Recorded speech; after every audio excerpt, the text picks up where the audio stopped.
Приветствую вас на канале Книги, Истории и Факты. В этом видео я хочу рассказать о том, почему самое опасное в мире море Азовское. Прошу поставить лайк сейчас до просмотра видео, это очень важно для нас. Вы всегда сможете его убрать, если видео вам не понравится. Не забывайте, пожалуйста, подписываться на канал, если вы здесь впервые. Включайте все уведомления, чтобы ничего не пропустить, ведь новые работы выходят регулярно каждую неделю. Приятного просмотра! Начнем. 1. Каналы смерти, разрывные течения, тягуны. Представьте идеальный курортный день, ласковое солнце, мелкий песок. Вы заходите в воду, волны игриво накатывают, но вдруг вы чувствуете, что дно уходит из-под ног, и какая-то неведомая сила начинает тащить вас в открытое море. Вы изо всех сил гребете к берегу, но вместо этого отдаляетесь от него все дальше. Паника сковывает мысли, а через несколько минут борьбы силы покидают вас. Знакомьтесь, это тягун, самый страшный и коварный убийца азовских курортов. Азовское море – это идеальный инкубатор разрывных течений. Все дело в его географии, оно мелкое, средняя глубина 7 метров и буквально нашпиговано песчаными косами, арабатская стрелка, долгая, ейская, бердянская. Волны накатывают на берег, перехлестывают через подводные валы и скапливаются в ловушке между косой и пляжем. Когда давление этой водяной массы становится критическим, она прорывает обратный путь в самом слабом месте подводной гряды. Представьте, что огромная ванна резко открыла слив. Так образуется канал смерти, коридор шириной от 5 до 50 метров, где вода устремляется в море со скоростью до 10 км в час. Это скорость спринтера. Ни один олимпийский чемпион не сможет плыть быстрее. Главное коварство тягуна в том, что внешне он выглядит как самое безопасное место. Вам кажется, что там, где нет волн, спокойно и хорошо. Но это обман. Признаки тягуна – разрыв в линии волн, волны бьют справа и слева, а по центру – тишина. Изменение цвета воды, мутная или наоборот потемневшая полоса и цепочка пузырьков, уплывающих в море. Самая страшная трагедия, прогремевшая на всю страну, произошла на Ейской косе в 2010 году. Тягун за считанные минуты унес от берега группу людей. Спасатели и очевидцы бросались в воду, но сила течения была неумолима. В тот день море забрало 6 детей. Эта трагедия навсегда изменила отношение к азовским тягунам, их перестали недооценивать. Правило выживания в тягуне противоречит человеческой логике: не плыви к берегу. Плыть прямо значит умереть от усталости. Нужно плыть параллельно берегу. Тягун – это узкая река. Выплывите из нее в сторону, и через 50-100 метров вас подхватят обычные волны, которые мягко вынесут вас на сушу. Или просто плывите по течению, оно быстро ослабевает, и тогда вы сможете вернуться. 2. Водовороты на стыке течений. Представьте, вы стоите на оконечности длинной песчаной косы. Слева от вас море, справа залив или лиман.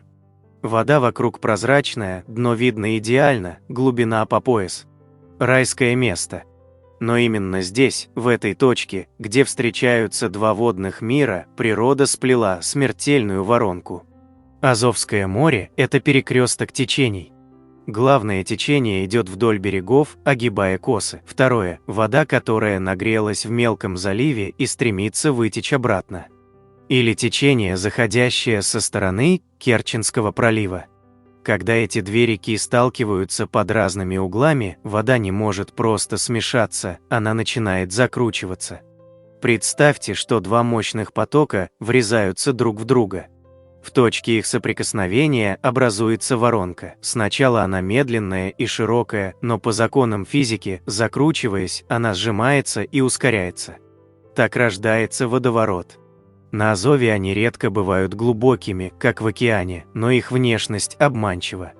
Это не воронка, засасывающая на дно, а горизонтальная центрифуга, которая затягивает тело по спирали и удерживает под водой, лишая ориентации. Самые опасные места – кончики кос, Белосарайская, Бердянская, Долгая, Чушка. Местные рыбаки знают, даже моторная лодка на мысу слушается руля с трудом, ее начинает крутить на месте. Что уж говорить о человеке.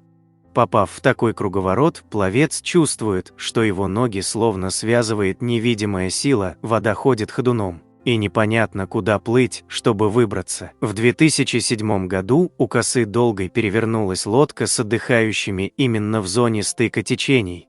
Люди оказались в воде, и тех, кого не затянуло под лодку, начало раскручивать по кругу. Паника и дезориентация не дали им сразу выплыть на спокойную воду. К счастью, спасатели подоспели быстро, но случай стал хрестоматийным примером опасности места встречи течений, как защититься. Никогда не заплывайте на окончание кос, особенно в отлив или при сильном ветре. Вода там всегда ведет себя непредсказуемо. Если вы чувствуете, что вас начинает крутить, не боритесь с вращением, это истощит силы.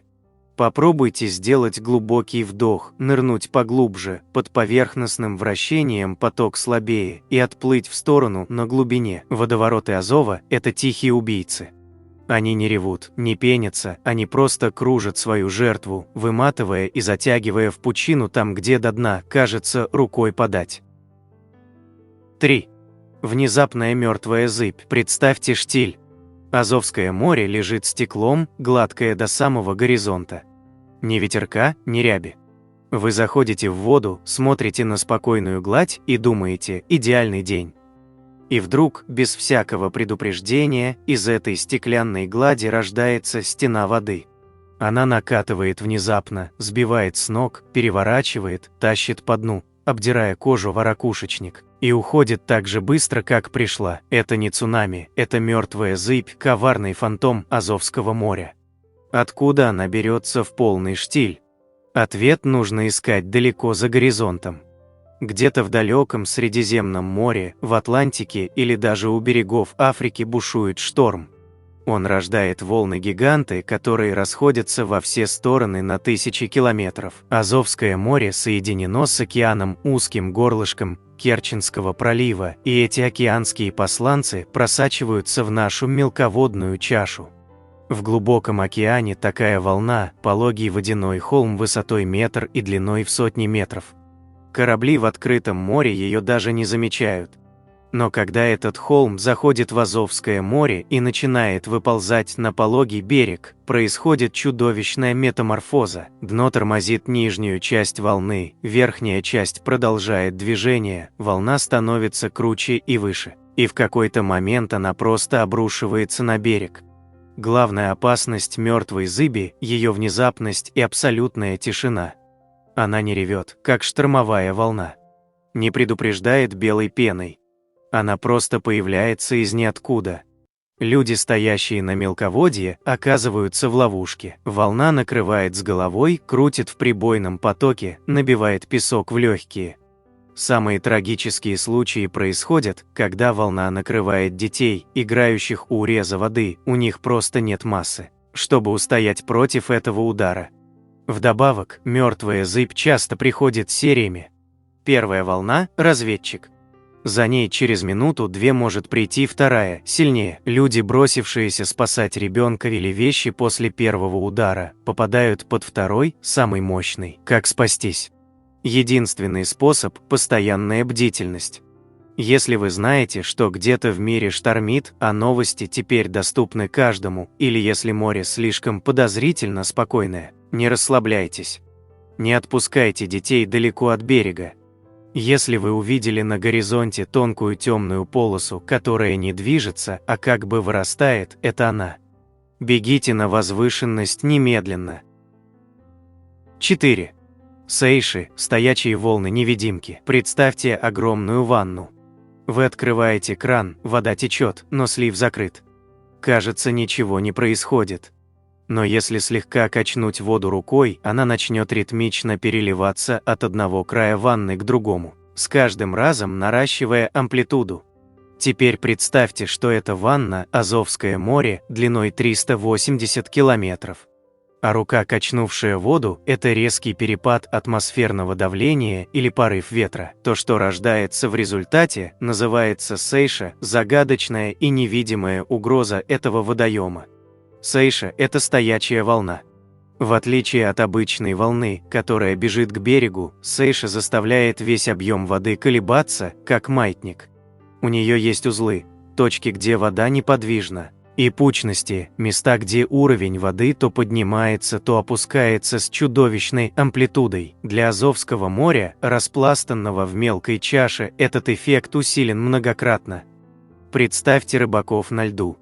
Зимний день, штиль, они спокойно сидят над лунками. Вдруг, без всякого ветра, лед под ними начинает трещать, вода в лунках уходит, а потом с шумом выплескивается наружу. Льдина ходит ходуном, ее то поднимает, то опускает. Эта сейша раскачала море, и ледяное поле превратилось в лифт смерти. Люди в панике хватаются друг за друга, снаряжение уходит под лед. Такие случаи не раз описывали очевидцы на Азове. Летом сейши не менее опасны. Вы загораете на пляже. Вода вдруг начинает странно себя вести, сначала оголяет дно на несколько метров, обнажая ракушечник и камни. Люди радостно бегут собирать ракушки туда, где только что плескалась вода. А через несколько минут эта вода возвращается не постепенно, а стремительной стеной, затапливая берег, сбивая с ног и унося в море тех, кто замешкался. Колебания уровня при сейшах в Таганрогском заливе могут достигать метра и более. Самые опасные сейши рождаются при резкой смене атмосферного давления. Когда циклон сменяется антициклоном, море словно барометр начинает дышать. Эти колебания могут длиться часами, и предсказать их силу и момент практически невозможно. Главное коварство сейш в их невидимости. Вы не видите приближающуюся волну, как при цунами. Вы просто чувствуете, что мир сошел с ума, вода то уходит, то приходит, берег то расширяется, то исчезает. Это дезориентирует, пугает и толкает на необдуманные поступки. Например, бежать за отступающей водой, чтобы потом быть смытым возвратной волной. 5. Сгонно-нагонная ловушка. Вы идете по дну Азовского моря. Не плывете, а именно идете по песку, по ракушке, уходя все дальше от берега. Вокруг вас обнажившееся дно, лужицы, чайки клюют зазевавшихся крабов.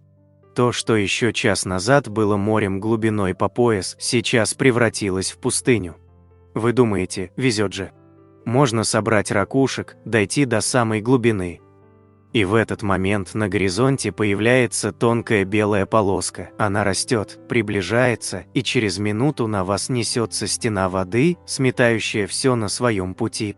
Добро пожаловать в сгонно-нагонную ловушку, еще одно коварное явление Азовских берегов. Азовское море – чемпион по сгонам и нагонам. Все дело в его мелководье и степных ветрах. Дует ветер с берега, он сдувает верхний слой воды, и море отступает, оголяя километры дна.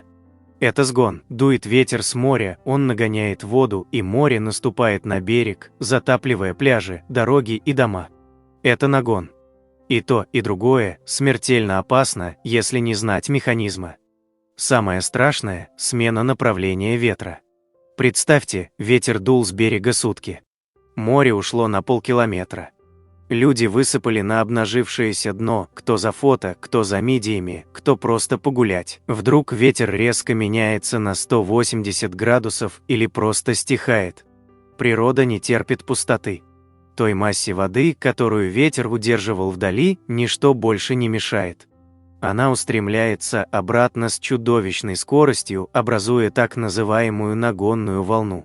Это не цунами, но для человека на равнинном дне это смерть. Вода возвращается не плавно, а стеной высотой от полуметра до метра. Она бежит со скоростью пешехода, но остановить ее невозможно. Она сбивает с ног, крутит, тащит по ракушечнику, топит. Люди, ушедшие далеко в море пешком, оказываются отрезанными от берега стеной воды.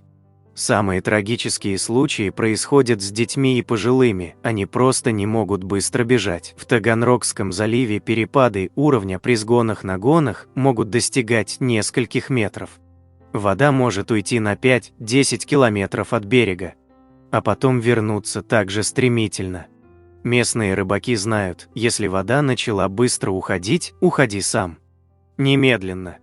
Бросай ведра с ракушками, бросай удочки, беги к берегу. У тебя есть 10-15 минут, пока море решит вернуть свое. Как спастись, если волна уже настигает? Не пытайтесь бежать на перегонки, проиграете. Постарайтесь занять вертикальное положение, повернитесь лицом к волне, присядьте, чтобы снизить сопротивление. Главное, не паниковать и стараться держать голову над водой, когда поток накроет. 6.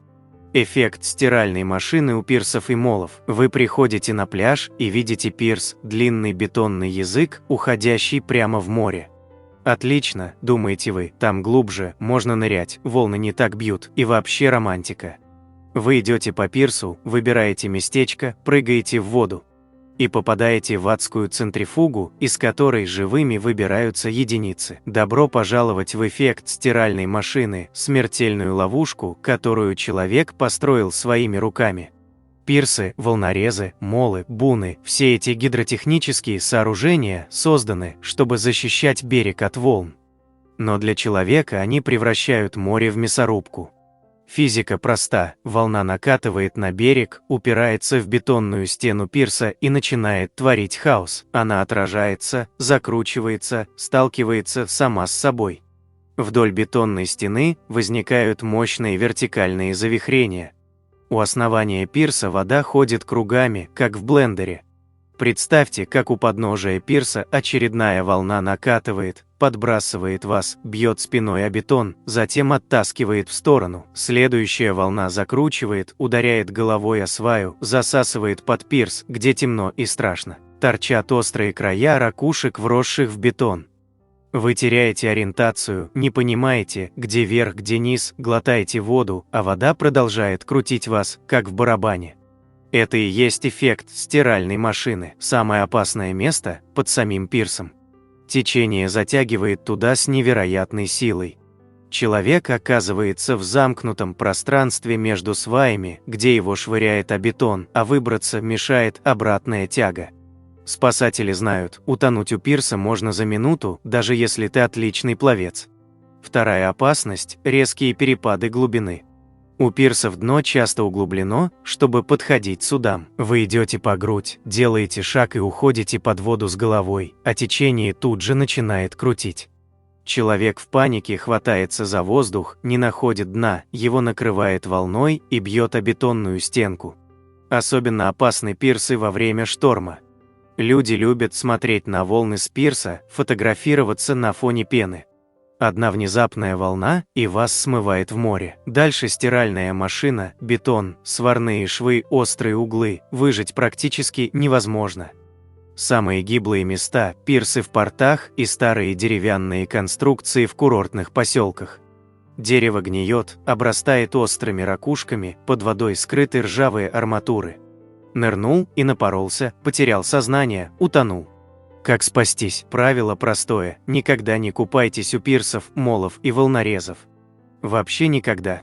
Не прыгайте с них, не ныряйте рядом, не подплывайте близко. Если вас все же затянуло под пирс, не паникуйте, задержите дыхание. Постарайтесь нырнуть поглубже, под поверхностным круговоротом вода спокойнее. Постарайтесь выплыть из-под сооружения вдоль дна, а не наверх. Пирсы манят, обещая приключения и глубину. Но помните, за этой приманкой стоит бетонная мясорубка, которая перемалывает десятки жизней каждый год. Азовское море мелкое, но у пирсов оно становится бездонным не по глубине, а по количеству жертв. 7. Прибойная волна на отмелях. Вы идете по пологому Азовскому пляжу. Вода теплая, дно ровное, глубина медленно нарастает, по колено, по пояс, чуть выше пояса. Идиллия. И вдруг откуда-то издалека надвигается стена воды. Она не похожа на обычную волну, это именно вал, крутой, тяжелый, пенящийся. Он обрушивается внезапно, переворачивает вас вверх тормашками, бьет спиной о дно, крутит в прибойном потоке и выплевывает на берег ободранного и обессиленного. Знакомьтесь, прибойный вал на отмелях – явление, которое превращает мелкое Азовское море в гигантский гидравлический молот. Чтобы понять его природу, нужно вспомнить физику. В глубоком море волна идет плавно, неся энергию в своей массе. Но когда она вползает на Азовскую отмель, где глубина падает до 1,5 метра, происходит катастрофа. Нижняя часть волны тормозится о дно. Верхняя продолжает движение. Волна теряет равновесие, становится крутой, неустойчивой и в какой-то момент просто складывается сама в себя. Вся энергия, накопленная за километры пути, выбрасывается в одном броске. Этот вал не просто несет вас к берегу. Человек теряет точку опоры, его кувыркает, как в бетономешалке. Вы не понимаете, где верх, где низ, вода и песок хлещет по лицу, забиваются в нос и горло. А главное, вал может накрыть там, где до этого было спокойно и безопасно. Теперь добавьте сюда пирсы и молы. Они работают как гигантские линзы, фокусирующие волновую энергию. Волна, идущая вдоль берега, натыкается на пирс и огибает его. Но за пирсом, с обратной стороны волны сходятся под разными углами, интерферируют, усиливают друг друга. Именно там, сразу за пирсом, часто образуется самый мощный и коварный прибойный вал. Люди думают, что пирс защищает от волн и что идут купаться в тихую зону за ним. А попадают прямо в дуло прибойной пушки. Особенно опасны пирсы во время нагонного ветра, когда море и так агрессивно. Вал может накрыть внезапно, без предупреждения. Вы стоите по пояс, и вдруг на горизонте появляется темная полоса. Она растет, приближается, и через несколько секунд на вас обрушивается стена. Бежать бесполезно, вал быстрее. Удар такой силы, что сбивает даже атлетов, ломает ребра, выбивает суставы. В азовских курортах ежегодно фиксируют десятки травм от прибойных валов, сотрясения, переломы ключиц, разрывы барабанных перепонок. Люди думают, что это просто большая волна, но это гидравлический удар массой в тонны воды. Волна отмели бьет не мягко, а жестко, всей своей массой обрушивается на дно и на вас вместе с дном. Как спастись? Если вы видите приближающийся вал, не пытайтесь от него уплыть или нырнуть. На отмели нырять бесполезно, волна достанет до дна. Лучший способ – повернуться к валу спиной, присесть, сгруппироваться, закрыть голову руками и встретить удар, стараясь удержать равновесие. После прохождения вала немедленно вставайте и готовьтесь к следующему, они часто идут сериями по 3-4. 8. Подводные течения у входа в Таганрогский залив. Таганрогский залив – это гигантская воронка, в которую упирается река Дон. Здесь пресная вода встречается с соленой, река сталкивается с морем, и в этой точке схватки рождаются течения, о существовании которых большинство купальщиков даже не подозревает. Это подводные течения, невидимая глазу гидравлическая машина, которая работает прямо под ногами. Вход в Таганрогский залив – это не просто открытая вода. Это сложнейшая система взаимодействия речного стока и морских нагонов. Ученые Южного научного центра РАН инструментально замерили здесь компенсационные течения, развивающие скорость до 20 см в секунду на глубине. Вы не чувствуете их на поверхности, но на глубине вода движется, как полноводная подземная река. Эта река течет вдоль затопленного русла Полиодона, древней долины, по которой когда-то тек Дон. Экспедиционные измерения показали, что картина течений здесь мозаична и сложна, существуют градиентные и сейшевые составляющие, когда вода движется против ветра или циклически меняет направление. Это значит, что течение может включиться внезапно, без видимой причины, и также внезапно исчезнуть. У пирса, построенного в таком месте, эти эффекты усиливаются многократно. Особенно опасны западные и восточные ветры, которые раскачивают всю водную массу залива, создавая сложную систему сейшевых колебаний. При смене ветра вода в заливе начинает переливаться, как в гигантской ванне. И в этот момент у пирсов возникают самые мощные и непредсказуемые подводные потоки. Как спастись? Никогда не купайтесь у пирсов в восточной части Таганрогского залива, особенно в районе между Таганрогом и Чумбур-Косой. Там, где Дон встречается с морем, там, где под водой течет Полиадон, пирс превращается в ловушку, затягивающую на дно. Невидимые реки не прощают легкомыслия.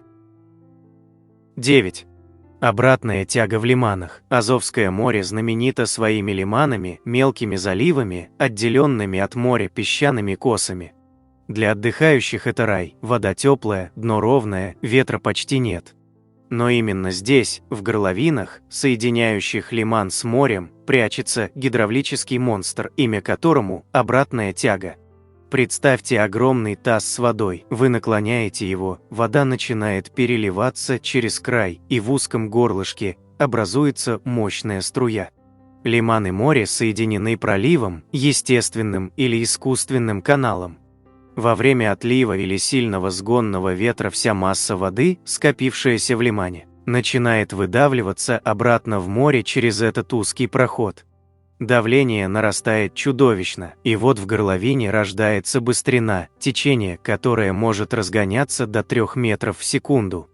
Это почти 11 километров в час. Вы заходите в лиман, вода по пояс, вокруг идиллия. Но стоит вам приблизиться к протоке, соединяющей лиман с морем, как вы чувствуете, что дно уходит из-под ног. Течение подхватывает вас и начинает тащить в трубу, в этот узкий коридор между песчаными косами. Вы пытаетесь грести, но бесполезно, скорость потока такова, что даже олимпийский чемпион бессилен. Вас несет в море, вокруг бурлит вода, песок взвесью забивает глаза, вы теряете ориентацию. Самое страшное, что обратная тяга в лиманах работает как пылесос. Она не просто несет по поверхности, она создает воронку, затягивающую вглубь. Узкий пролив работает как сопло, сжимая поток и усиливая его энергию. Люди, попавшие в такой поток, погибают за считанные минуты, даже если отлично плавают. Их просто выбрасывает в открытое море через эту гидравлическую пушку. Местные жители на Азове знают эти опасные места. Например, знаменитая коса Долгая или окрестности Ейска, там проливы между лиманами и морем буквально дышат смертью. Во время отливов или при определенных ветрах течение там становится не просто сильным, оно становится смертельным. Как спастись?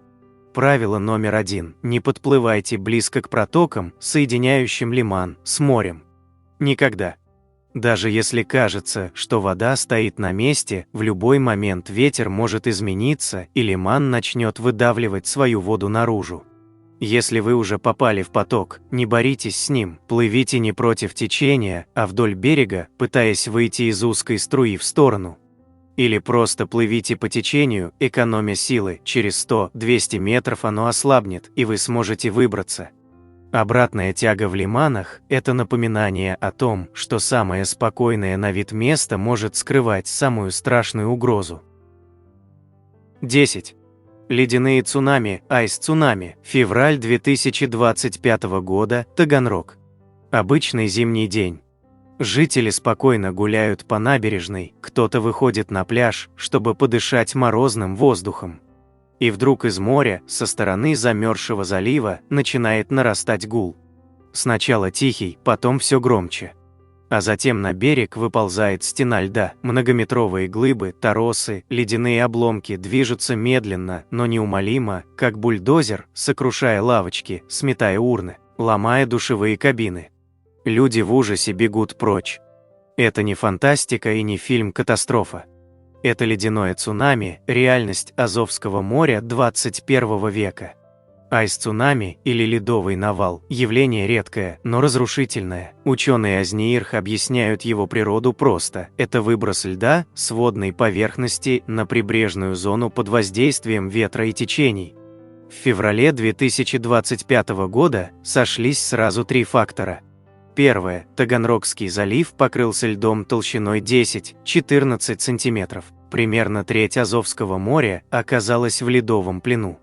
Второе. Лед был молодым, растрескавшимся, неокрепшим. Третье. Ветер внезапно сменил направление с восточного на юго-западный и разогнался до 12 метров в секунду. Ветер погнал ледовые поля к берегу. Сначала медленно, потом быстрее. Масса льда, подталкиваемая ветром и нагонной волной, врезалась в берег. И началось, лед наползал на сушу, сминая все на своем пути. Торосы, гигантские обломки, вырастали до 3-4 метров в высоту. Ученые бьют тревогу, из-за глобального потепления вероятность таких явлений растет. С 1976 по 2024 год температура воздуха в Приазовье повышалась на 0,62 градуса в год, воды на 0,55. Весна приходит на 2 недели раньше, лед становится тоньше и нестабильнее. Он тает быстрее, но когда ударяют морозы и ветер меняется, ледовые массы приходят в движение. Парадокс: климат теплеет, а ледяные цунами учащаются. Для рыбаков ледовый навал – катастрофа. Лодки, оставленные у берега, превращаются в лепешки. Рыболовные снасти сметает. Но главная опасность для людей. Оказаться на пути ледового бульдозера значит быть раздавленным многотонными глыбами. Бежать по льду невозможно, уйти в сторону тоже. Как спастись? Единственный способ – следить за прогнозами. Если синоптики предупреждают о смене ветра при наличии льда, не выходите на набережные, не гуляйте по пляжам. Ледяное цунами приходит тихо, а уносит все. 11. Термокарстовые провалы во льду. Зимнее утро на Азовском море. Мороз щиплет щеки, солнце искрится на снежном покрывале, укутавшем ледяной панцирь. Рыбаки, кто пешком, кто на снегоходах, разъезжаются по льду в поисках удачного клёва. Лед кажется монолитным, надежным, вечным. Но под ногами, в этой ослепительной белизне, прячется смертельная ловушка, невидимая глазу. Это термокарстовые провалы, ледяные капканы, которые природа расставляет самым коварным способом. Откуда они берутся? Азовское море мелкое, и его дно хранит тепло даже зимой. Грунтовые воды, подземные ключи, места сброса теплых вод от предприятий или просто участки с вилистым дном, которое остывает медленнее песка, все это создает подо льдом зоны аномального тепла. Снизу, из-под воды, поднимается тепло, которое точит лед, как кислота. Сверху лед укрыт снегом, который работает как одеяло, сохраняя это тепло и не давая морозу проморозить ледяную толщу до безопасной толщины. Процесс идет скрытно. Вы идете по льду толщиной 20 сантиметров, а прямо под вами, в этом монолитном панцире, уже образовалась гигантская линза талой воды, прикрытая сверху тонкой ледяной коркой и припорошенная снегом. Вы не видите опасности, она замаскирована идеально. Белый снег лежит ровным слоем, ничем не выдавая бездны под ним. Вы делаете шаг, проваливаетесь по пояс, по грудь, с головой. И оказываетесь в ледяной купели, из которой выбраться почти невозможно. Самое страшное в термокарстовом провале – его коварство. Рыбаки знают: майна, полынья, трещина, их видно. А здесь идеально ровный снег, за которым пустота. Человек проваливается мгновенно, не успев даже вскрикнуть. Тонкая корка льда, прикрывавшая провал, обламывается, и вы оказываетесь в воде, на которую сверху падает снег, залепляя глаза, не давая за что-то ухватиться. Вы уходите под лед, даже не успев понять, что произошло. Холодовый шок в такой ситуации убивает за минуты. Вода около нуля, тело теряет тепло в 25 раз быстрее, чем на воздухе. Мышцы сводит судорогой, сердце сбивается с ритма. Если рядом нет товарищей, которые мгновенно бросят веревку или доску, шансов нет. Термокарстовый провал засасывает, как воронка, и лед смыкается над головой. Особенно опасны такие провалы в устьях рек, впадающих в Азовское море. Там, где Дон, Кубань, Ея или Миус несут свои воды, даже в сильный мороз подледное течение постоянно подтачивает лед снизу. Рыбаки, гоняющиеся за таранью и бычком, часто выходят именно в эти зоны, рискуя провалиться там, где лед кажется надежным. Как спастись? Никогда не ходите по льду в одиночку. Имейте при себе веревку, длинную палку или специальные спасалки, острые штыри с деревянными или пластиковыми ручками. чтобы зацепиться за лед. И главное, если вы видите участок льда, припорошенный свежим снегом, особенно в местах, где впадают реки или стоят заводы, обходите его за километр. Под этой белоснежной скатертью может быть разверзнута пасть, готовая проглотить неосторожного. 12. Паковый лед в Керченском проливе. Керченский пролив – это бутылочное горлышко, соединяющее Азовское море с Черным. Узкое, неглубокое, коварное. Летом здесь кипят транзитные потоки судов, зимой пролив превращается в ледовую ловушку, из которой не каждому суждено выбраться. И главный палач здесь – паковый лед. Не путайте с молодым льдом, который только что встал у берега. Паковый лед – это многолетний тяжеловес, дрейфующий из северных районов Азова. В феврале, когда мороз сковывает море, а ветры гонят ледовые поля, Керченский пролив становится заторной пробкой. Сюда, в узкое горло, ветер и течение сгоняют тысячи тонн льда. Ледяные поля сталкиваются, наползают друг на друга, крошатся и смерзаются в монолитные глыбы, способные перемолоть корпус судна, как консервную банку. Февраль 2012 года. Температура падает до минус 21, ветер рвет со скоростью 20 метров в секунду. В проливе начинается ад. Ледяные поля приходят в движение, торосы вырастают до немыслимых высот. Итог: 109 судов оказались в ледовом плену одновременно. Представьте, 109 кораблей, сухогрузы, танкеры, маленькие буксиры, зажаты льдами, как в тисках. Двигатели работают на пределе, но лед сильнее. 4 судна, следовавшие в Бердянск, обездвижены. 2 других, попытавшихся вырваться в море, вынуждены вернуться, получив повреждения. Движение через пролив останавливают полностью. Навигационный канал блокирован. Спасательная операция напоминает военную. Ледоколы пробиваются к заложникам, вытаскивая их по одному. Но ледоколов мало. Ледокол «Капитан Белоусов» в одиночку может провести только 5-6 судов за раз. Остальные ждут, молясь, чтобы корпус выдержал давление. Для моряков паковый лед – это не просто препятствие. Это бетонная стена, которая движется. Судно, зажатое такими полями, испытывает чудовищные нагрузки. Лед давит на борта, норовит смять обшивку, раздавить винты, сломать руль. Если судно не имеет ледового класса, шансов выжить в такой переделке почти нет. Но даже если корпус выдержал, опасность не отступает.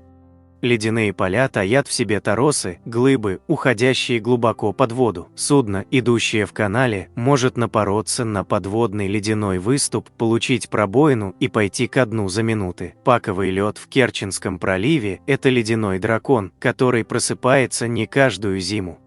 Но когда просыпается, собирает кровавую жатву. 109 судов в ледовом плену – это не просто цифра. Это сотни моряков, смотрящих в лицо смерти там, где берег кажется рядом, а спасти может только чудо и ледокол. 13. Зыбучие пески на пляжах и косах. Вы заходите в воду. Море по пояс, дно твердое. Вы делаете шаг, другой, и вдруг чувствуете, опора уходит. Песок под вами не просто проваливается, он засасывает, как болото. Вы пытаетесь выдернуть ногу, но на вас словно надели бетонные кандалы. С каждой попыткой выбраться тянет глубже. Это не кошмарный сон. Это зыбучие пески Азовского моря, ловушка, которая прячется там, где ее совсем не ждешь. Случай в селе Юрьевка под Мариуполем облетел все новости. 10-летний мальчик играл в мяч, стоя по пояс в воде. Внезапно песок ушел у него из-под ног, и ребенка начало засасывать в воронку. Дядя и еще один отдыхающий бросились спасать. Там, где еще минуту назад была метровая глубина, дно исчезло. Всех троих отнесло метров на 30 в море. Мальчика откачали, но мужчины, отличные пловцы, захлебнулись и утонули. Вопрос: как можно утонуть по пояс в воде? Ответ прячется глубоко под дном. Ученые выяснили, на севере Азовского моря, примерно в 2 километрах ниже дна, проходит глобальный тектонический разлом между плитами коренных пород. Эти плиты постоянно трутся друг от друга, наползают одна на другую. Они перемещают песок, и в нем образуются трещины, которые мгновенно заполняются водой. Когда вы наступаете на такое место, песок разжижается, и вы проваливаетесь в эту водяную камеру. Как спастись? Главное правило – не паниковать и не дергаться резко. Рывками вы только ускоряете засасывание. Нужно медленно, очень плавно двигать ногами, давая воде просочиться в образовавшуюся пустоту, или просто лечь на спину, распределив вес по большей площади, и ждать помощи. 14. Грязевые вулканы на дне и берегах. Утро 25 октября 2015 года. Станица Голубицкая, центральный пляж. Отдыхающие наслаждаются покоем, как вдруг в 20 метрах от берега море начинает буквально вскипать. Фонтаны грязи взлетают на 2-метровую высоту, вода бурлит, раздается гул. Люди в панике выбегают на сушу, наблюдая, как из морских глубин прямо на глазах рождается остров. Это не сценарий фильма «Катастрофы», это обычное утро на Азовском море, где на дне и берегах прячутся десятки грязевых вулканов. Керченско-Таманская область – мировая столица грязевого вулканизма. Здесь, на стыке геологических плит, из недр земли на поверхность прорывается не лава, а холодная грязевая масса, смешанная с газом.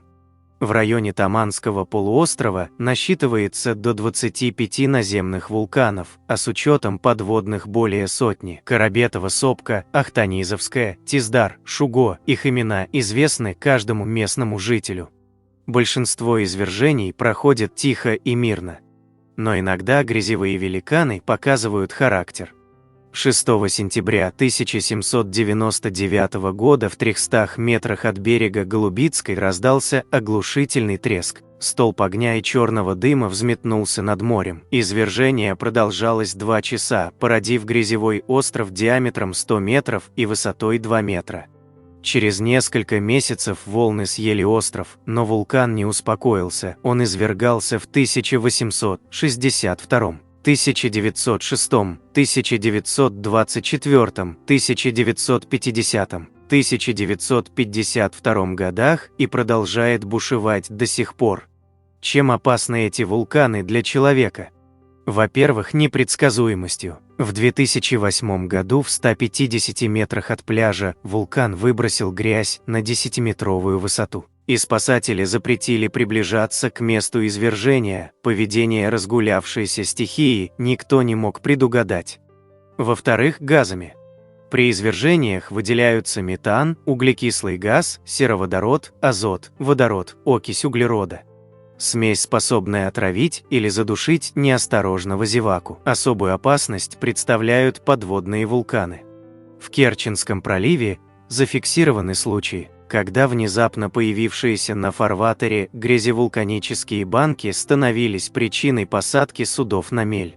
А на берегах повреждения получали жилые дома. Вулкан Тиздар, Синяя Балка – отдельная история. Это озеро диаметром 25 метров, заполненное целебной грязью. Местные жители шепотом передают страшилки. Якобы здесь тонули птицы, змеи, а однажды женщину засосало на глубину, и мужчина, нырнувший с головой, застрял и погиб. Ученые уверяют, утонуть в грязи невозможно из-за высокой плотности, но нырять все же не рекомендуют. Как спастись? Не приближаться к месту извержения. Если вода у берега вдруг забурлила, пошла пузырями, запахла сероводородом, выходите на сушу немедленно. 15.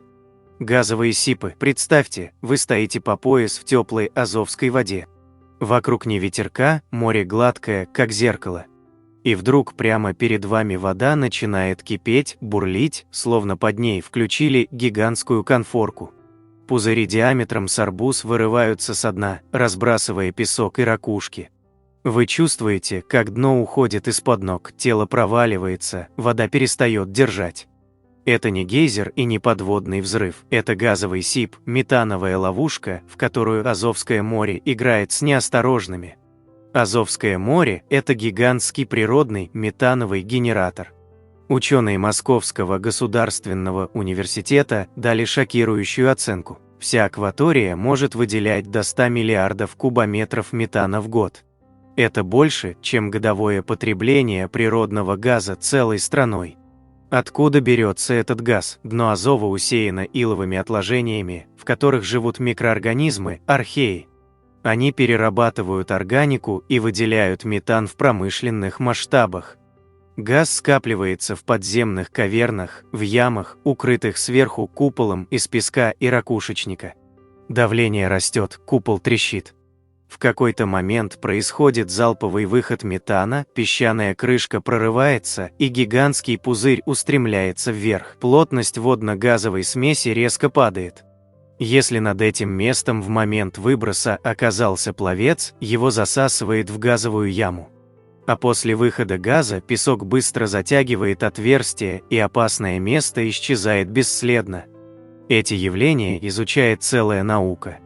Ученые исследуют грязевые вулканы, газовые сипы, газогидраты, оценивая эколого-геологическую обстановку в районах флюидовыделений. В Азово-Черноморском бассейне ресурсы газогидратов предварительно оцениваются объемом от 7 до 10 триллионов кубометров. Это не просто пузырьки, это гигантские подземные кладовые, которые могут прорваться в любой момент. В 70-е годы в этих местах чуть не утонул целый пионерский отряд.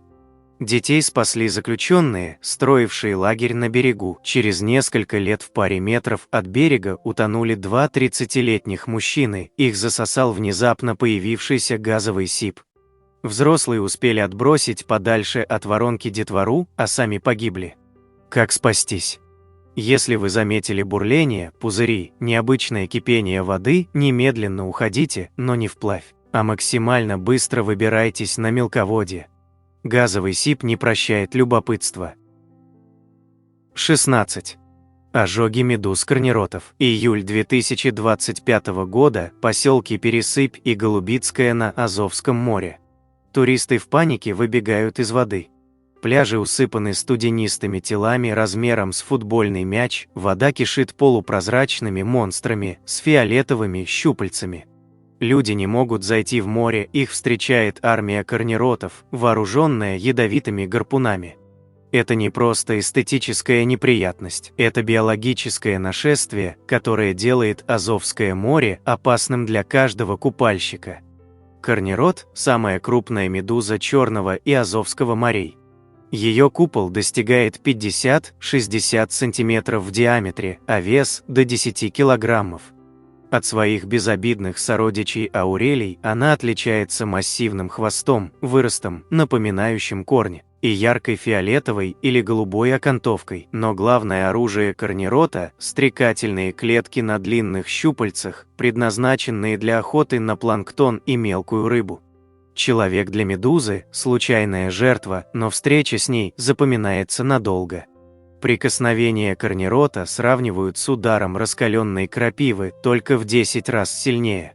На коже мгновенно появляются красные полосы, жжение, отек, иногда волдыри. Яд не смертелен для здорового человека, но способен испортить отпуск надолго. Однако для детей, аллергиков, астматиков и людей с сердечно-сосудистыми заболеваниями встреча с корнеротом может обернуться трагедией. Резкое падение давления, бронхоспазм, анафилактический шок. Врачи предупреждают, если после укуса появилась одышка, отек лица или сильная слабость, счет идет на минуты. Почему же эти твари заполонили Азовское море? Ученые Института биологии Южных морей бьют тревогу, море стремительно осолоняется. Из-за уменьшения стока Дона и других рек соленость приблизилась к Черноморской, и корнероты, которые раньше лишь заходили в Азов через Керченский пролив, теперь живут здесь постоянно и размножаются. В теплой, соленой, богатой планктоном воде они вырастают крупнее, чем в Черном море. Мягкие зимы позволяют выживать потомству, а перевылов рыбы лишил медуз естественных врагов. В августе-сентябре, когда вода прогревается до 24-28 градусов, корнероты собираются в братские стаи для размножения. В эти моменты их особенно много у берегов. Ветер и течение довершают дело. Тысячи медуз прибивает к пляжам Кучугур, Пересыпи, Голубицкой. И даже выброшенные на песок, они сохраняют способность жалить до полного высыхания. Если вы коснулись корнерота, не трите место ожога руками. Так вы только вдавите яд глубже и активируете новые стрекательные клетки. Выходите на берег, промойте рану морской водой, пресная усилит боль. Аккуратно удалите остатки щупалец пинцетом или пластиковой картой, приложите лед и примите антигистаминное. Если боль не проходит, появились волдыри или общее недомогание, к врачу немедленно. Азовское море, которое наши бабушки помнили почти пресным и безопасным, превращается в рассадник жалящих монстров. 17. Ядовитое цветение цианобактерий. Август на Азовском море. Солнце печет немилосердно, воздух дрожит от зноя, а вода у берега превращается в густой зеленый кисель. Она не прозрачная и лазурная, как обещают буклеты, а мутная, маслянистая, с отвратительным болотным оттенком. От нее исходит запах гниющих растений. Купаться в этом супе не хочется, а те, кто рискнул, через час выбегают на берег с красной, зудящей сыпью. Это не просто цветение, это биологическое оружие, которое Азовское море разворачивает каждое лето. Виноваты в этом цианобактерии, древнейшие микроорганизмы, которых ошибочно называют сине-зелеными водорослями. На самом деле это бактерии, способные к фотосинтезу, и в Таганрогском заливе их два главных опасных вида – микросисос и амаганизон. В теплое время года, когда вода прогревается выше плюс 24 градусов Цельсия, а соленость растет, они начинают размножаться с чудовищной скоростью, создавая концентрацию до 50 тысяч клеток в миллилитре воды. Вода меняет цвет на изумрудный, бурый или даже красноватый, это явление ученые называют красным приливом. Но цвет – лишь верхушка айсберга. Главная опасность прячется внутри этих микроскопических тварей. Цианобактерии вырабатывают цианотоксины, мощнейшие яды, среди которых микроцистин, анатоксин, сакситоксин. Эти вещества поражают нервную систему, печень и кожу человека. При контакте с водой, кишащей цианобактериями, даже простое купание может обернуться сильнейшим зудом, сыпью, конъюнктивитом. Если случайно глотнуть такой воды, последствия могут быть куда серьезнее, от отравления до нервно-паралитических поражений. Экосистема Азова задыхается. Цианобактерии образуют плотный слой на поверхности, блокируя солнечный свет и нарушая перемешивание воды.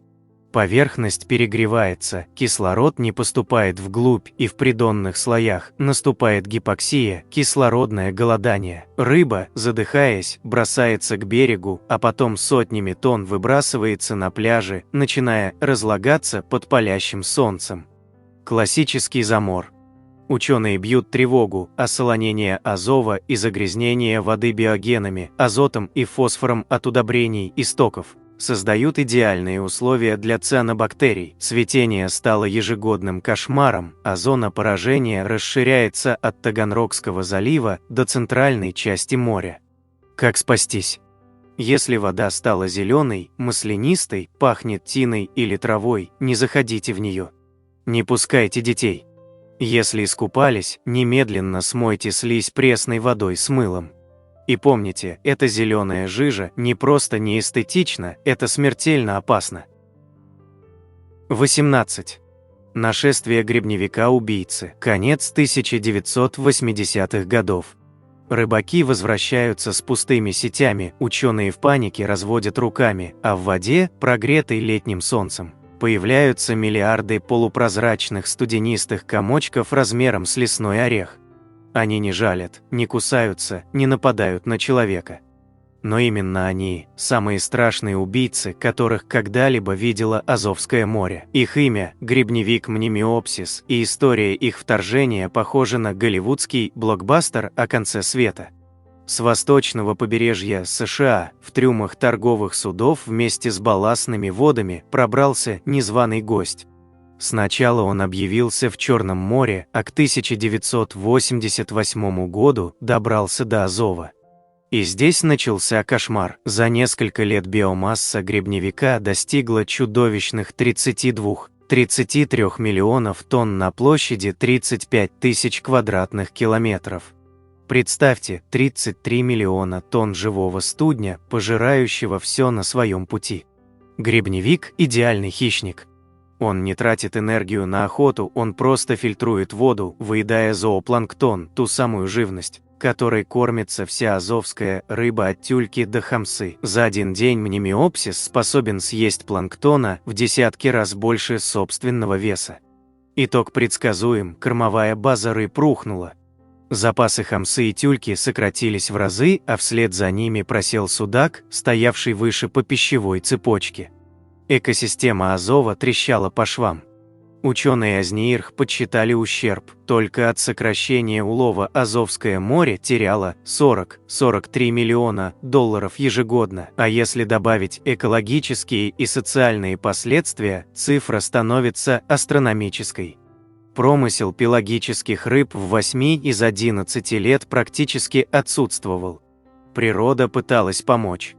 Зимой грибневик в Азове погибал от холода, но каждое лето новая армия вселенцев проникала через Керченский пролив, и цикл повторялся. Ситуацию спас другой американец, хищный грибневик Бере, появившийся в Черном море в 1997 году и добравшийся до Азова к 1999. Бере питается исключительно мнемиопсисом, буквально высасывая его. Популяции начали приходить в равновесие, но последствия вторжения не изжиты до сих пор. Зоопланктон так и не восстановился до первоначального уровня. А главное, грибневик навсегда изменил экосистему Азова, показав, насколько хрупок этот мелкий теплый мир перед безмолвной агрессией невидимого пришельца. 19.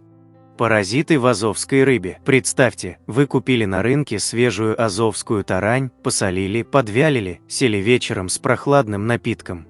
А через несколько часов попали в реанимацию с кишечной непроходимостью или сильнейшей аллергической реакцией. Знакомьтесь с непрошенными гостями, которые живут в мясе самой популярной азовской рыбы. Паразиты в Азовском море – не редкость, а суровая реальность. В разные годы ученые Азово-Черноморского филиала ВНИРа фиксировали у азовской тарани вспышки лигулеза, заражение ленточными червями, при которых брюхо рыбы раздувается, а внутренности буквально заменяются гельминтами. Но главная угроза для человека не эти монстры, а мелкие, почти невидимые твари. В последние годы ситуация резко обострилась. Из-за осолонения Азовского моря в него активно проникают черноморские виды рыб и вместе с ними новые паразиты. В регионе широко распространены трематоды и нематоды, черви, способные заражать человека. Особенно опасны гельминты, обитающие в кефалевых, судаке, бычках и той самой таране, которую мы привыкли вялить. Как они попадают в человека?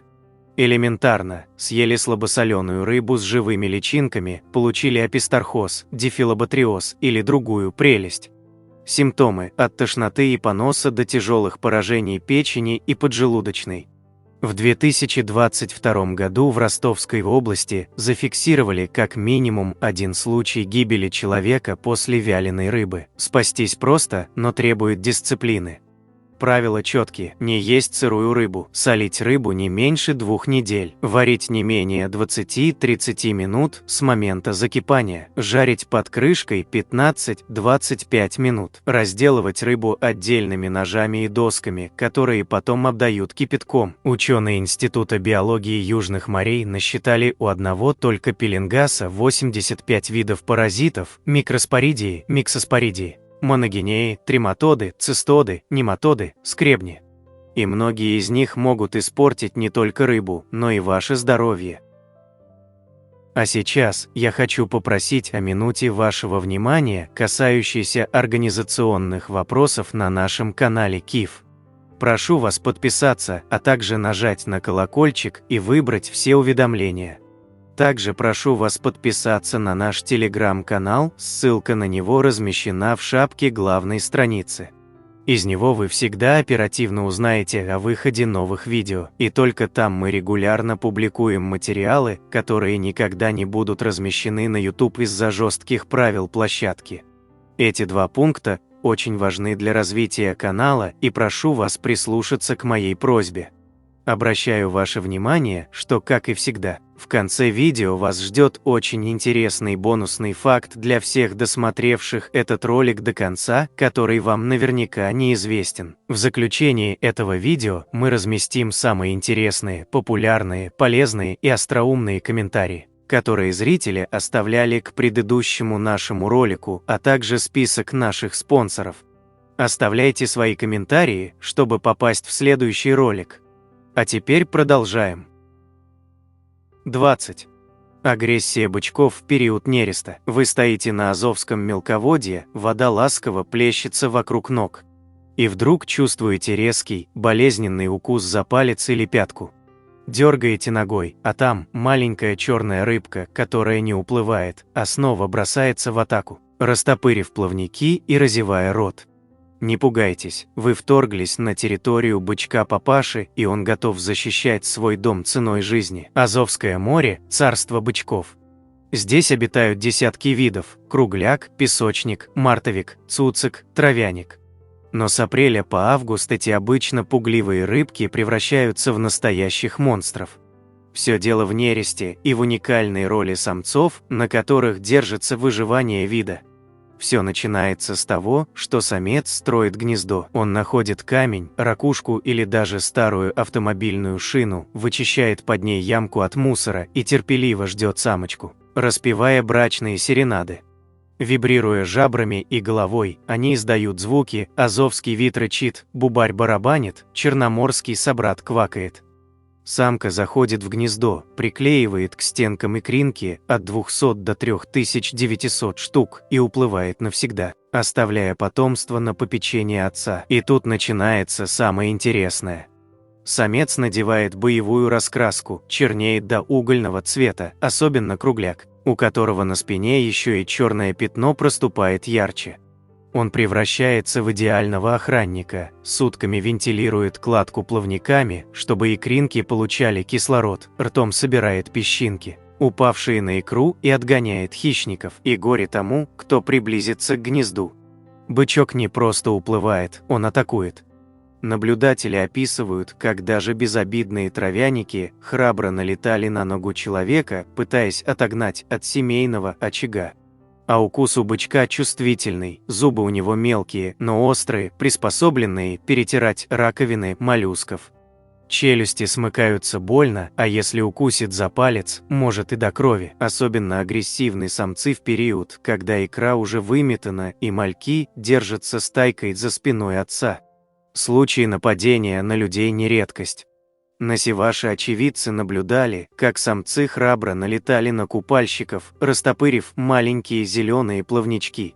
В сводках безопасного отдыха азовский бычок упоминается как вид, способный ущипнуть на мелководье. Как спастись? Просто, если видите у ног черную рыбку, которая не уплывает, а злобно таращится, отойдите в сторону. Не пинайте ее, не пытайтесь поймать руками. Бычок охраняет детей, и в этом священном праве с ним не поспоришь. Азовское море мелкое, гнезда бычков прямо под ногами.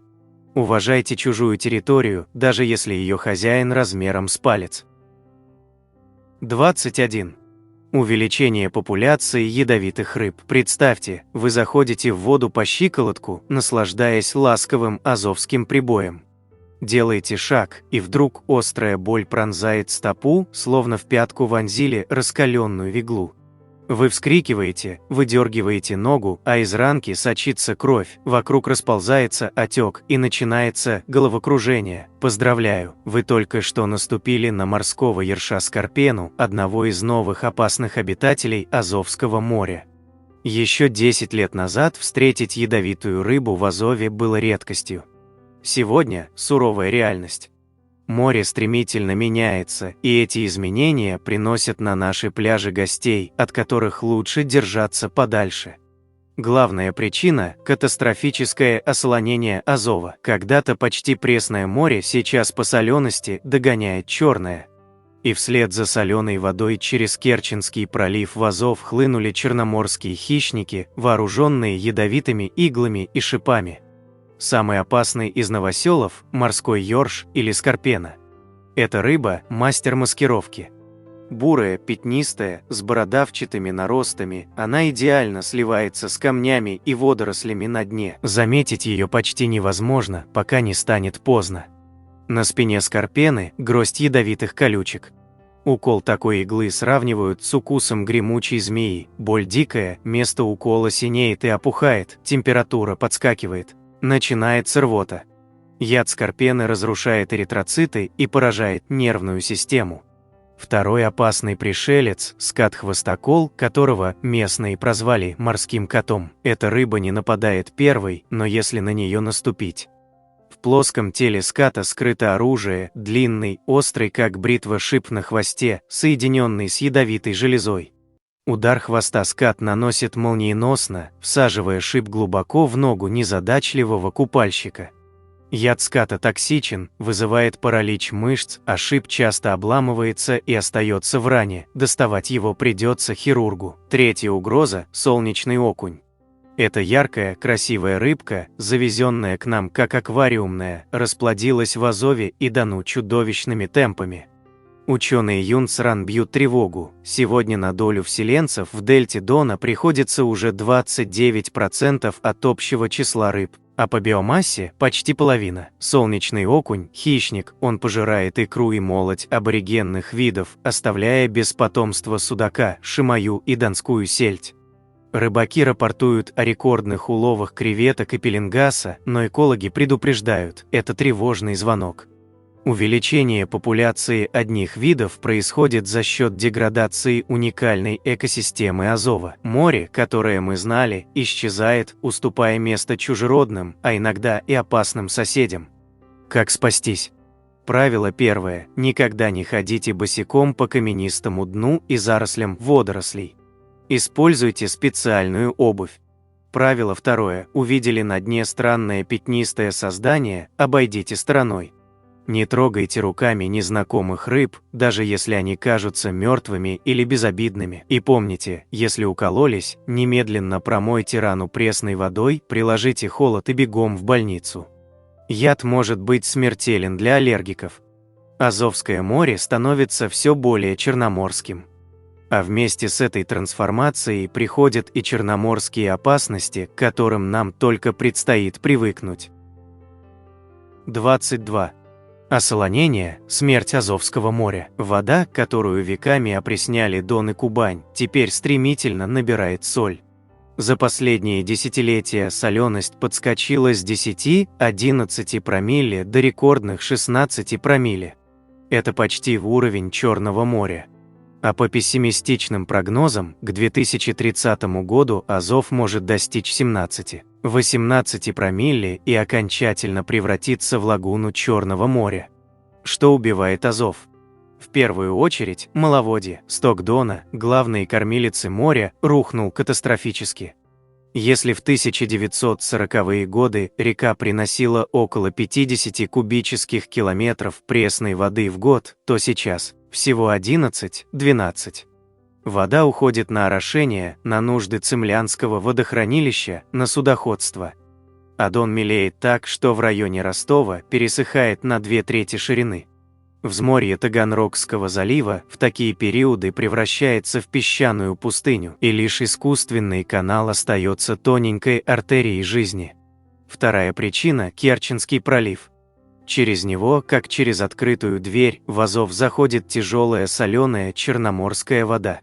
Раньше мощный пресный сток держал оборону, не пуская чужака. Теперь защиты нет. Черное море наступает, выдавливая азовскую воду и захватывая акваторию. Последствия – апокалипсис для экосистемы. Рыбы, которые были символом Азова, уходят в прошлое. Судак, тарань, лещ, рыбец, чихонь – их промысловые запасы рухнули до исторического минимума. Осетровые, из-за которых море называли осетровым раем, практически исчезли. Ученые констатируют, запасы всех проходных и полупроходных рыб на самом низком уровне за всю историю наблюдений. На смену приходят черноморские мигранты. Кефаль, барабуля, ставрида, скаты осваивают новые акватории. Рапана, моллюск, хищник, еще 5 лет назад обитавший лишь у Керченского пролива, теперь заполонил Бердянский залив на севере моря. Но главная напасть – медузы.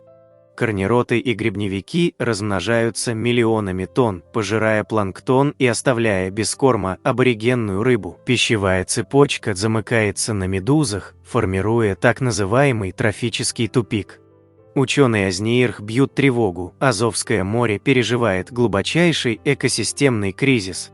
Продуктивность падает, уловы сокращаются, уникальный биоценоз разрушается.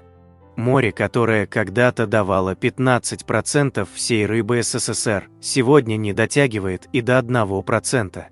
Спасти Азов может только одно – возвращение большой воды. Но прогнозы климатологов неутешительны. Маловодный период, вероятно, продлится до 2050 года. А значит, процесс осолонения продолжится.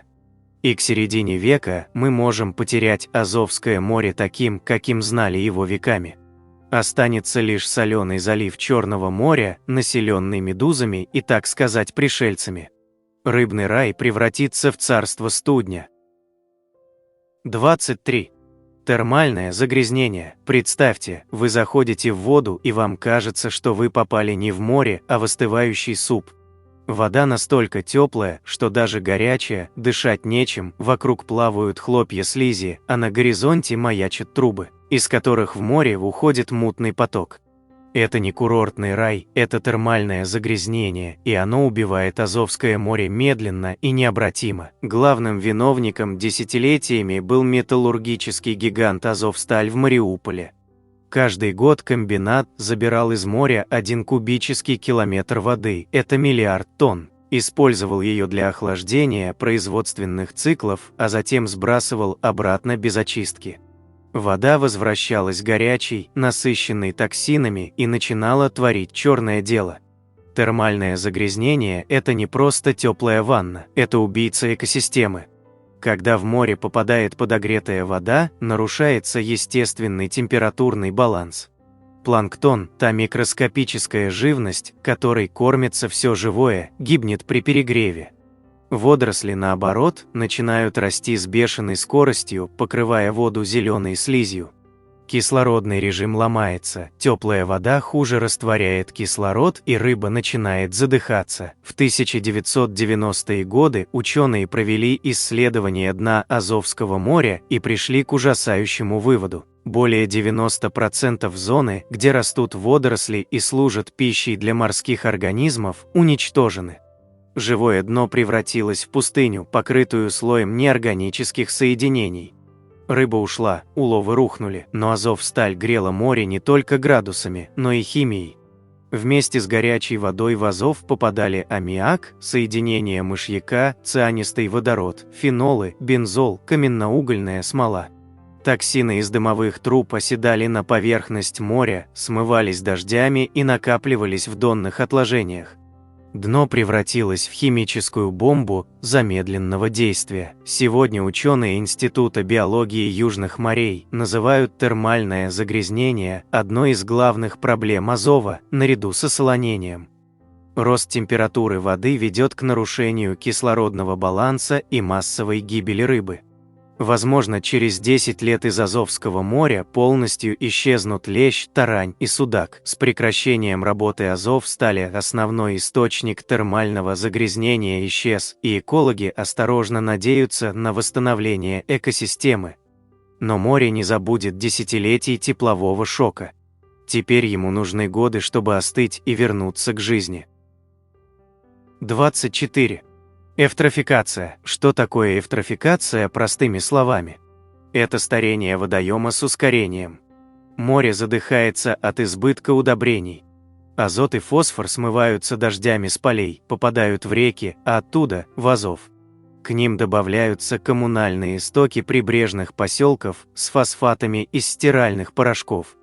Для микроводорослей это как шведский стол, начинается бешеное размножение. Азовское море теряет способность к самоочищению, не справляясь с антропогенной нагрузкой. В Таганрогском заливе экологический резерв по биогенам давно превышен. Экосистема не в состоянии переварить те тонны органики, которые в нее поступают. Последствия эвтрофикации – это цепная реакция смерти. Размножившиеся водоросли образуют плотный слой на поверхности, блокируя солнечный свет. Нижние слои задыхаются без света и кислорода. Когда водоросли отмирают, они опускаются на дно, и бактерии, разлагая эту органику, потребляют последний кислород. Наступает гипоксия, рыба задыхается и всплывает миллионами туш. Медузы, которым кислорода нужно меньше, выживают и плодятся, замыкая пищевую цепочку на себе. Ученые называют это трофическим тупиком. Энергия уходит не в рыбу, а в студень. Купаться в цветущей воде не просто противно, а опасно. Цианобактерии выделяют токсины, вызывающие сыпь, конъюнктивит, отравление. А запах сероводорода от гниющих водорослей способен вызвать головную боль и тошноту. Спасти Азов может только одно – прекратить кормить его удобрениями и фосфатами. Нужны современные очистные сооружения, реконструкция систем водоотведения, ограничение смыва с полей. Пока же море продолжает цвести, и каждое лето зеленый кисель подбирается все ближе к пляжам. 25. Радиоактивный черный песок. На пляжах Таганрога и Мариуполя после сильных штормов можно увидеть песок черного цвета. Туристы охотно фотографируются на фоне природной аномалии, не подозревая, что это моноцитовый песок, содержащий торий. Его радиационный фон достигает 100 микрорентген в час при норме 20. К счастью, кратковременный контакт безопасен, но загорать на таком песке постоянно врачи не рекомендуют. На этом я бы хотел закончить это видео о том, почему самое опасное в мире море – Азовское. Но и уже по традиции, для всех досмотревших этот ролик до конца предлагаю узнать бонусный факт. В этот раз мы решили рассказать вам в этом пункте несколько самых интересных фактов об Азовском море. Море, которое родилось на памяти человечества. Азовское море – одно из самых молодых на планете. Еще 7-8 тысяч лет назад его не существовало. На этом месте была суша, по которой протекал древний Дон, впадавший напрямую в Черное море в районе современного Керченского пролива. Современный облик водоем приобрел после того, как растаяли ледники, и воды Средиземного моря хлынули через пролив Босфор, затопив низину. Геологически вся Ростовская область – это дно древнего моря, исключение только Донецкий кряж. Атлантида на дне Азовского моря – одна из самых смелых исторических гипотез гласит, легендарная Атлантида могла находиться именно в Приазовье. Исследователи основываются на описании войны между атлантами и амазонками у римского историка Диодора Сицилийского. Поскольку амазонки жили на берегах Азова, то и Атлантида должна была быть где-то рядом. Платон описывал Атлантиду как остров, погибший в 10 тысячелетии до нашей эры, окруженный горами. В Приазовье эту роль могли играть Приазовская возвышенность и Донецкий кряж. А так называемые слоны Платона – это, возможно, мамонты, останки которых находят в этих краях до сих пор. Острова-призраки и грязевые вулканы. В Азовском море близ станицы Голубицкой раз в несколько лет появляется и исчезает загадочный остров. Первые упоминания о нем относятся к XVIII веку, а в 1791 году его подробно описал ученый Петер Симон Паллас. Последний раз остров возникал в 2015 году, 300 метров в длину, 10 в ширину и 2 метра высотой, а через несколько месяцев волны полностью его размыли. Местные казаки верили, что в море живет огромный кит, который в гневе выбрасывает из глубин камни с илом, создавая ловушку для людей. Затопленные города Фанагория и Кремны. На дне Азовского моря археологи нашли настоящие сокровища. Близ Таманского полуострова обнаружена античная библиотека в мраморе, надгробия и фрагменты колонн с древнегреческими текстами, подтвердившими рассказы Плутарха о царе Митридате. А у Таганрога, на месте древней гавани Кремны, упоминавшейся еще Геродотом, нашли поселение неизвестного народа с бронзолитейным производством. Кто это были, ученые не знают до сих пор. Лукоморье Пушкина было здесь, помните, у лукоморья дуб зеленый? Так вот, то самое загадочное лукоморье в древности лежало на побережье Азовского моря. Для жителей Киевской Руси эти земли были мистическим краем, полным волшебства, магии и тайн. Сказочный контекст подтверждается и древнегреческим названием Азова, Меотида, что тоже звучит как начало легенды. Самое мелкое море в мире, Азовское море, официально признано самым мелким на планете.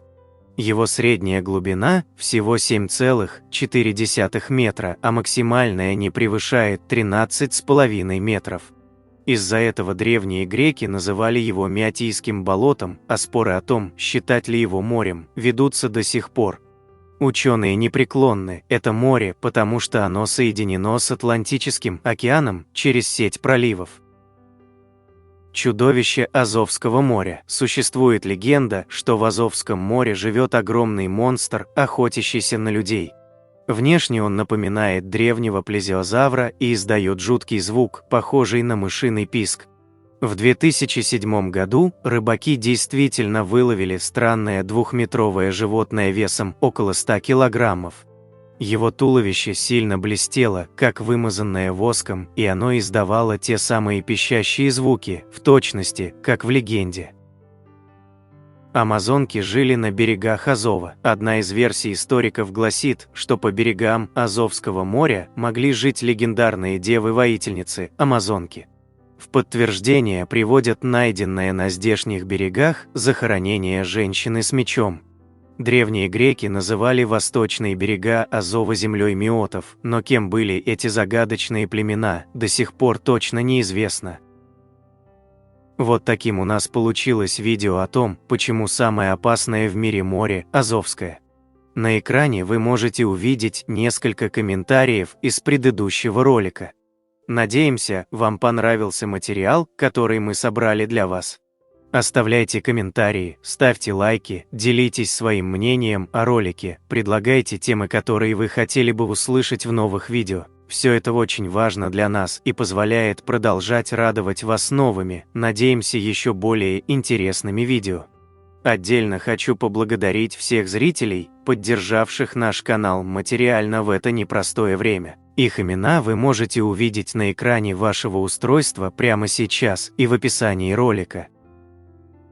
Благодарю за просмотр этого видео и прошу подписаться на канал Книги, Истории, Факты, поставить лайк, нажать на колокольчик и выбрать все уведомления. Вам наверняка понравится. Я расскажу еще много интересного и познавательного.